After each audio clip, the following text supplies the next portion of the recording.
All right, for my social media followers, we have this 2011 Infinity qx56, and as you see here, we are replacing the starter on it. This is basically the old starter that is inside, that was inside the engine.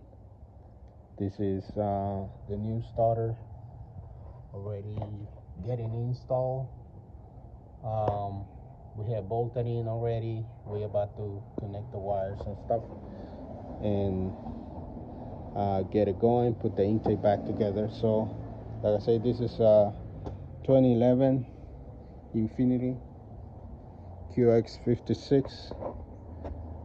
If you guys need a starter replacement on one of these trucks, we are located in North Houston. My number is 832-618-7291 to get appointments made to get this job done. Give me a call if you need this type of service.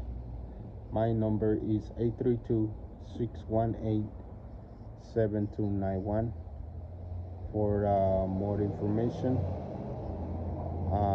Please give me a call. We are located, like I say, in North Houston. We can do this job for you. This is, like I say, a starter replacement. Thanks a lot for watching.